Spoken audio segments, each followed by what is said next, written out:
Hi, we're Quaint Curious Volumes. My name's James. It's the beginning of October, so I'm going to do a little summary of what I read in the month of September and what I'm planning to do in October.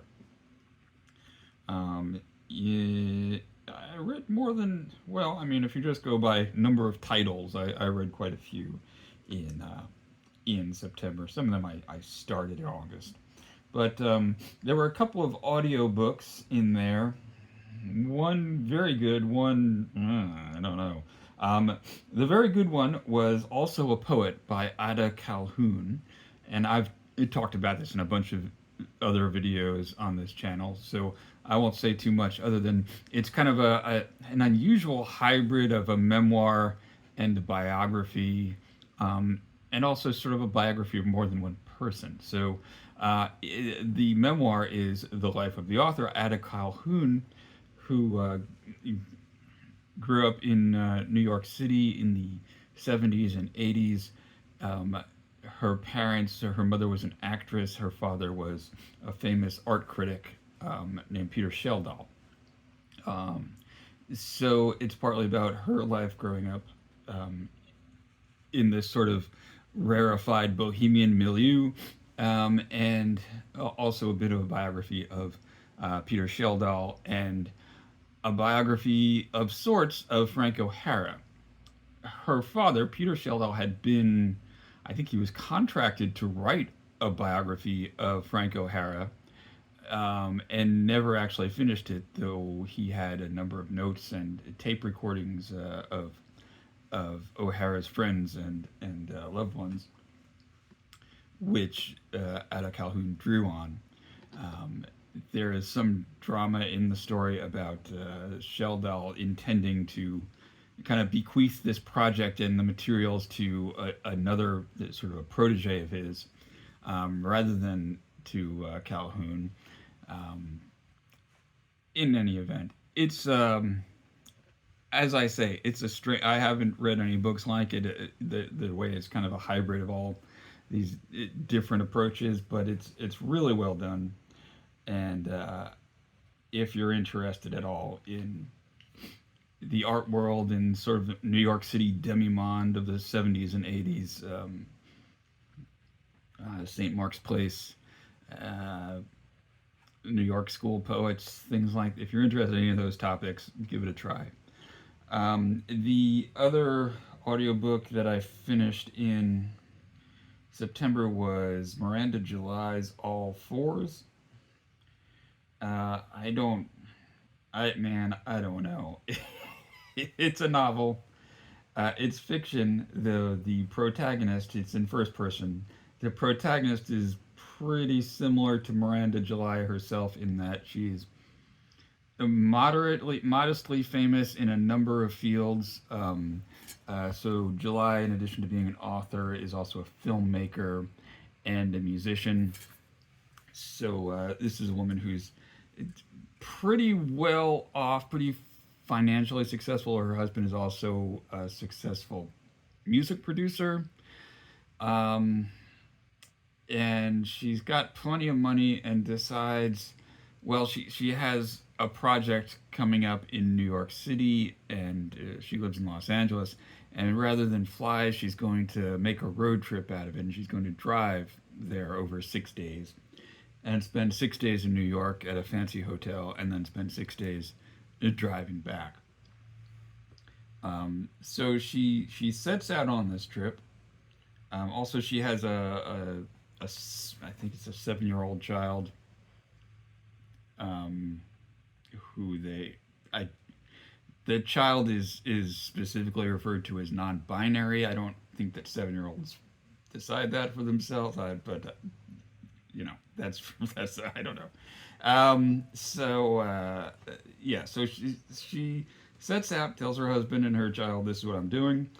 It gets about 20 minutes down the road and stops for gas, which leads to her getting her car cleaned, which leads to her stopping for lunch, which leads to her, for some reason, spending the night in a motel 20 minutes from her house. And she never actually leaves that motel for the 3 weeks or so that she's supposed to be gone. But she keeps telling her husband and her child that she is on the way. So she'll send them messages saying, "Yeah, I'm in Oklahoma or whatever," or "I'm having such a great time in New York. It's so exciting." Um, and I mean, I guess that's the kind of thing a person would do. But it gets even stranger. She has in love, sort of, with a younger man who she saw cleaning her windshield while she was getting her car washed or filled with gas, or she was getting the oil checked. I don't remember exactly, but so there was a guy, and she happened to run into him at the restaurant where she had lunch, and they had a brief conversation in which she got enough information to figure out where the young man's wife worked as a interior design. This sounds crazy, right? And so she called. This isn't even the crazy part. She calls the interior design studio where the window cleaner's wife works, and she's working as like a receptionist, and hires the receptionist to come to her motel and completely redo this motel that, remember, she's just renting it like you rent any roadside motel, to redecorate it and furnish it for $20,000, which is the amount of money that she had gotten for writing a sentence for a whiskey company. I don't look, a nice work if you can get it, my friends. Um, anyway, so she continues deceiving her family and has an emotional affair with the husband of this woman who refurbishes her motel room. I don't, man, I don't. It if it sounds crazy and intriguing, I mean, yeah, it was. It was. I couldn't stop listening to it, but I also was shaking my head the whole time, saying, "Huh?" Anyway, so is that a recommend? Maybe. Okay. Anyway, so a good book. So those were the two audio books.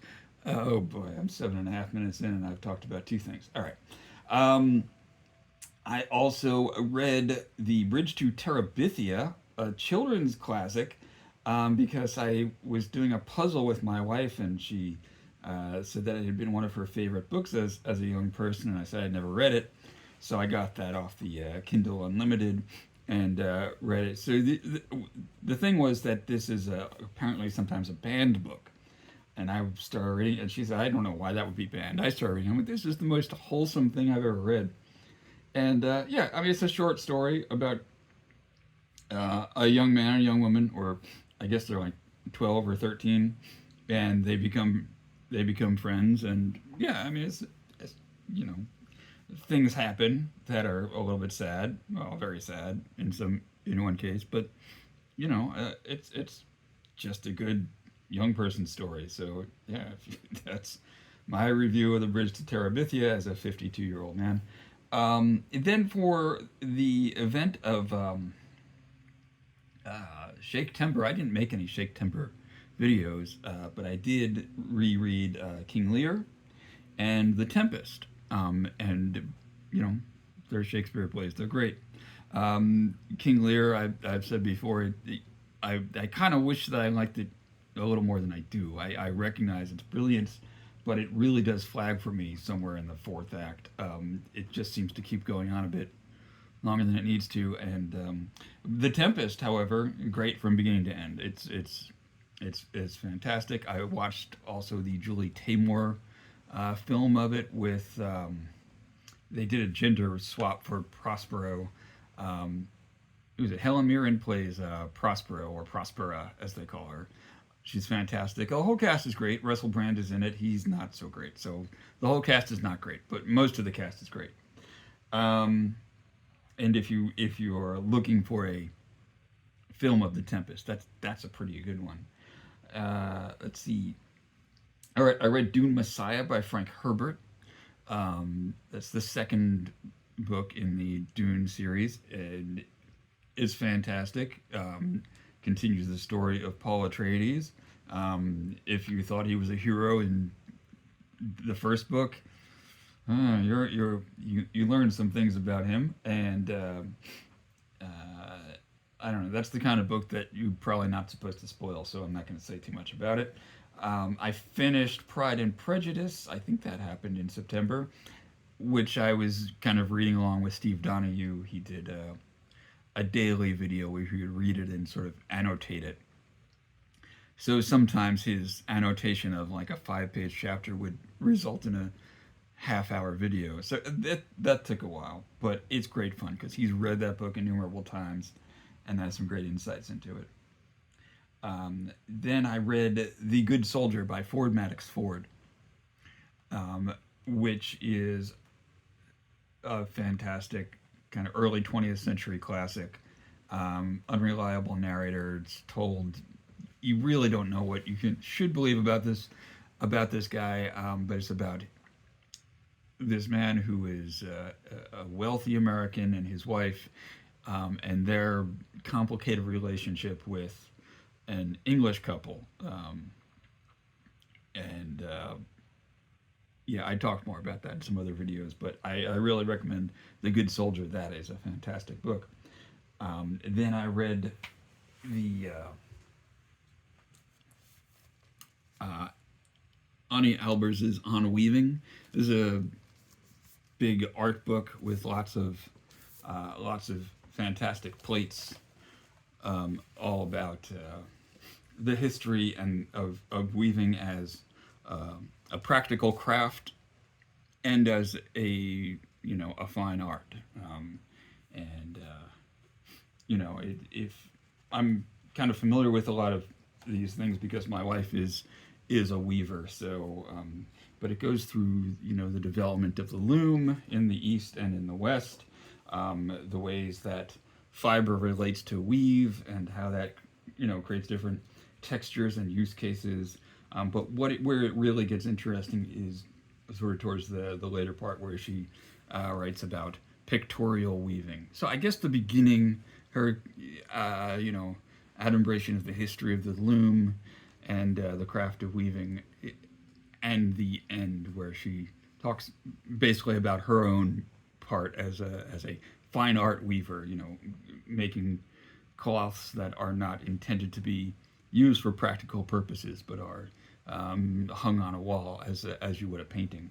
And this cover is one of her works of she called it pictorial weaving. It's fantastic. Let's see. See, I made a stack of books, the things that I'd read that I was going to hold up and show you. Look, see, I think I don't plan for these things. I plan, I just don't follow through. All right, what else did I read? Yeah.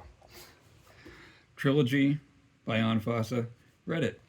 Hated it. For more, see my tag video on Tuesday. Best and worst tag. I go into detail. In Berlin by Jason Lutz. This is a fantastic graphic novel about Berlin during the late Weimar period. So kind of the same milieu as Christopher Isherwood's Berlin Stories and the movie Cabaret and that kind of thing. Then also I completed Randall Jarrell's selected poems, which I've been reading slowly over a few months. I kind of got into it towards the end of the month and read through it pretty quickly, but I'm becoming pretty into Randall Jarrell, and I'm going to seek out the collected poems and read some more of that sometime down the road. Let's see, also I read The Crucible by one Arthur Miller, and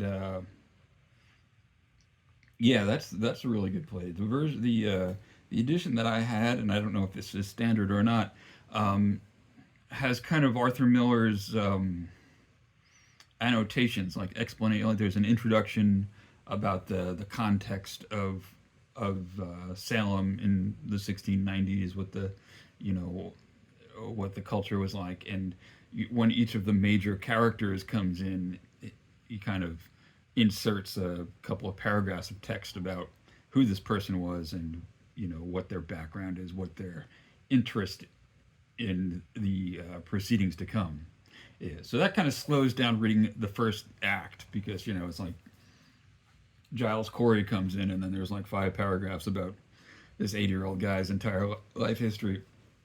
But you can obviously skip those.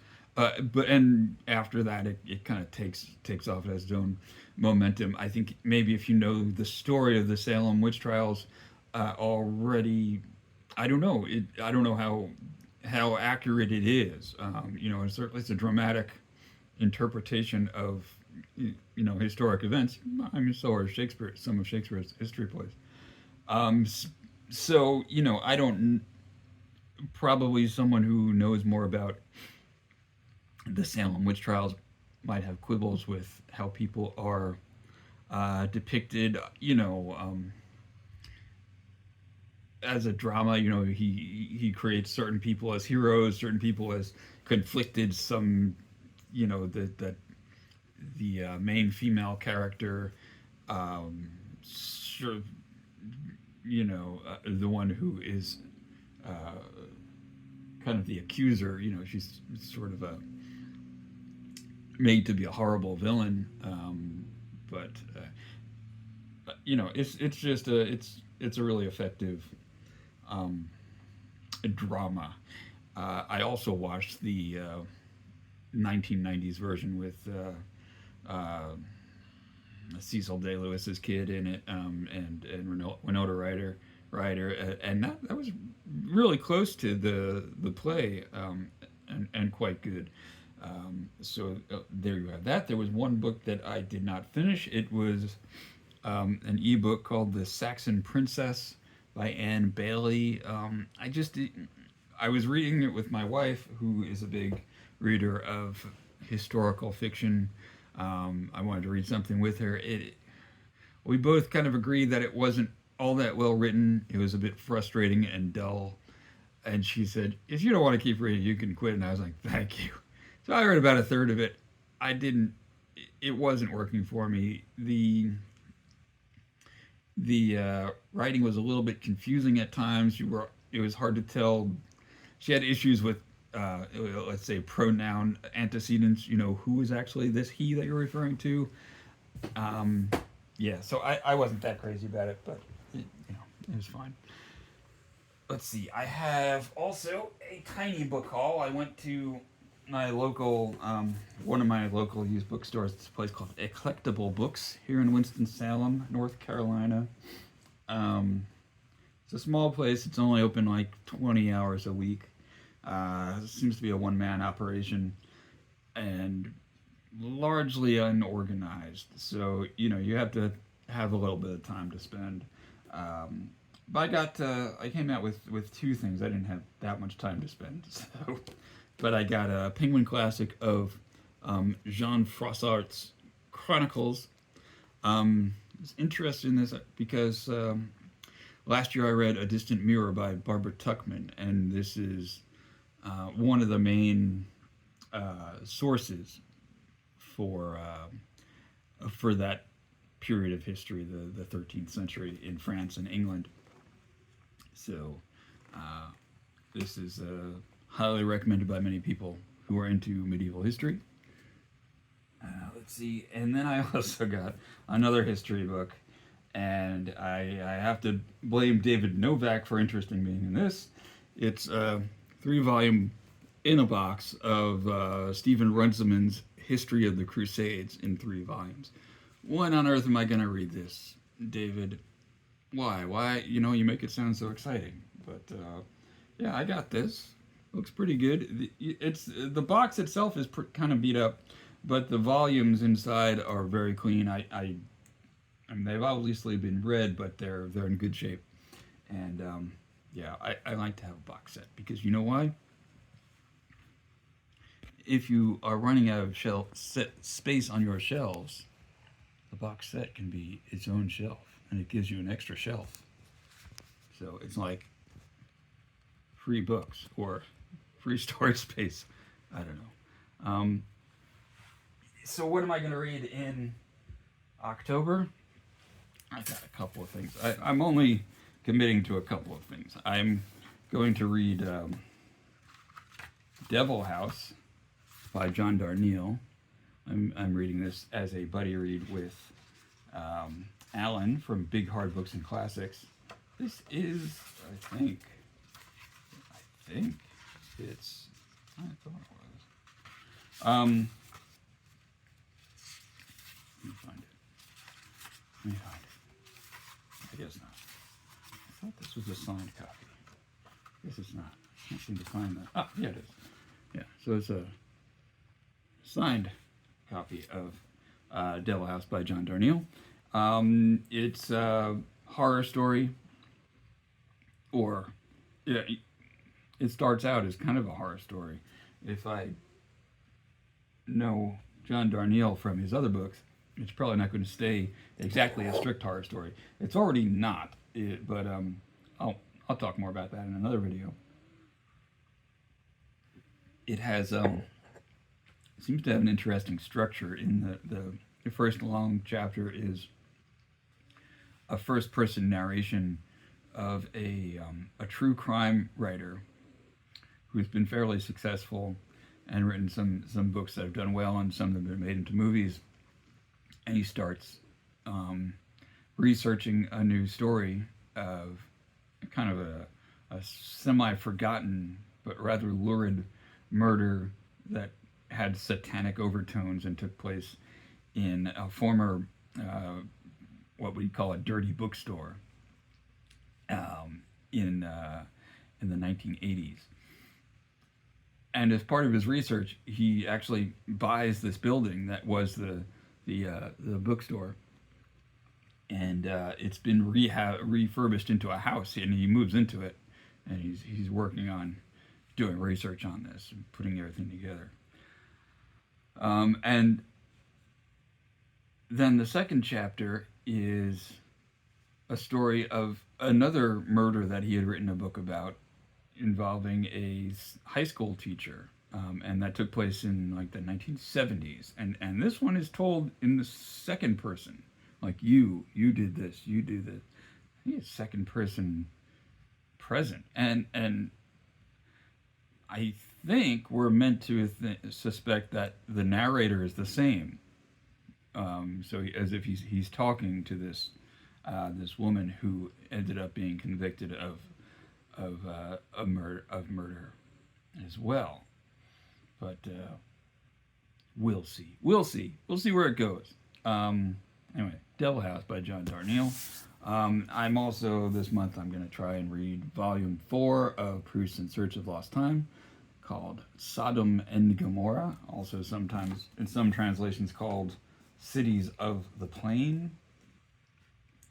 I think this is the gay one, so got that to look forward to. That's my plans for the month. I got two books on my list for this month. Will I get to them? Will I get through them? Well, I'll definitely get through Devil House. These Proust books, they tend to stretch out for me, and I'll probably add a few other things onto the list over the coming weeks. So there you go.